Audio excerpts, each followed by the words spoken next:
በቅድሚያ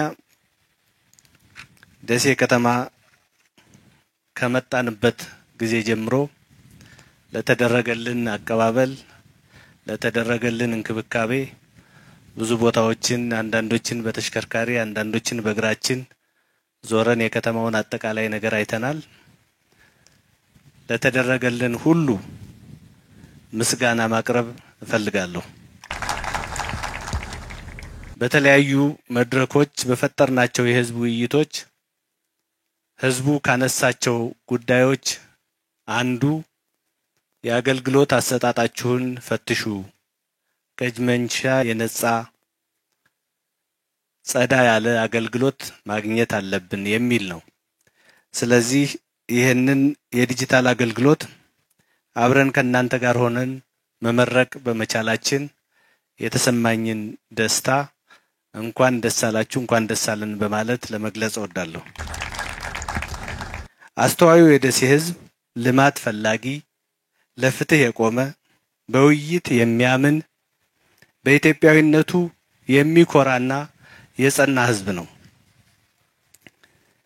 በዚህ አጋጣሚ ተቀናጅቶ በመስራት ደሴን የሰላምና የልማት ሞዴል አድርጋችሁ እያስቀጠላችሁ ያላችሁ የደሴ ከተማ ህዝብ፣ የሃይማኖት አባቶች፣ የሀገር ሽማግሌዎች፣ የጸጥታ አካላት፣ ጀግናው የመከላከያ ሰራዊታችንን ጨምሮ እንዲሁም በየደረጃው ያላችሁ አመራሮች ከፍ ያለ ምስጋና በፌደራል መንግስትና በራሴ ስም ላቀርብላችሁ ፈልጋለሁ። በሙያና በእውቀት ቀደምት የሆነችው የወሎ እምብርት ደሴ ከተማ አሁን ላይ ከፍተኛ የሆነ የልማት እንቅስቃሴ ላይ እንደምትገኝ ተዘዋውረን አይተናል። ይህንን የልማት ጉዞ በማሳለጥ ረገድ መሶብ የአንድ ማዕከል ዲጂታል አገልግሎት የራሱ የሆነ ሚና ይኖረዋል።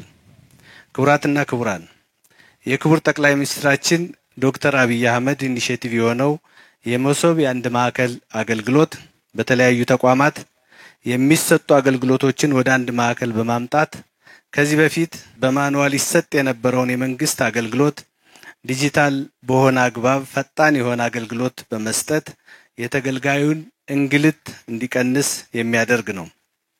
ተገልጋዮች ጊዜያቸውን፣ ገንዘባቸውን፣ ጉልበታቸውን በአግባቡ እንዲጠቀሙ በማድረግ ረገድ መሶብ ትልቅ ፋይዳ እያመጣ ያለ ነው። የመሶብ የአንድ ማዕከል አገልግሎት ከሲቪል ሰርቪስ ማሻሻያ ሪፎርሞች ውስጥ አንዱ አካል የሆነው በህዝብና በመንግስት መካከል ያለውን ጥብቅ ቁርኝት ወደ ተሻለ ደረጃ የሚያሳድግ አገልግሎት ነው። በተቋማት የሚስተዋሉ ብልሹ አገልግሎቶችን፣ አሰጣጦችን በማስወገድ ዘመኑን የዋጀና ጥራቱን የጠበቀ አገልግሎት በመስጠት መሶብ የማይተካ ሚና ይጫወታል ተብሎ ታስቧል። የመሶብ አገልግሎት የሰለጠነ አገልጋይ፣ የሰለጠነ ሙያተኛ፣ የሰለጠነ አመራርና የሰለጠነ ተገልጋይ የሚጠይቅ ነው። ስለዚህ ይህን አገልግሎት የሚያገኙ ለማግኘት የሚፈልጉ ሁሉ ነገር አልጋ ባልጋ ስለማይሆን ችግሮች ካሉም በጋራ እየፈቱ ጥሩ ነገሮች ካሉም ደግሞ ምስጋና እየሰጡ ማጠናከር ያስፈልጋል ማለት ነው። አገልግሎቱ በእንዲህ አይነት ህንጻ ላይ ብቻ ሳይሆን በተሽከርካሪዎችም በቀበሌ ጽሕፈት ቤቶችም የሚሰጥበትን አሰራር መዘርጋት ያስፈልጋል። ዛሬ ከ120 ዓመት በላይ ያስቆጠረችው ደሴ የብልጽግና ወጋገን ፈንጥቃለች። ለነዋሪዎቿ ምቹ የሆነች የበለጸገችና የተዋበች ከተማ ወደ መሆን የሚያስጉዛትን የተስፋ ጎዳና ተያይዛለች። ይህንን የአንድ ማዕከል አገልግሎት የበለጠ ማጠናከርና ማስፋፋት ይገባል። የተጀመረው የኮሪደር ልማት ሁሉም አካባቢዎች መድረስ ይገባዋል።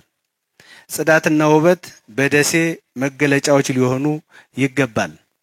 ይህንን ለማድረግ ደግሞ የከተማዋ ነዋሪ በተለይም ደግሞ የንግዱ ማህበረሰብ ግብሩን በጊዜውና በታማኝነት በወቅቱ ሊከፍል ይገባል።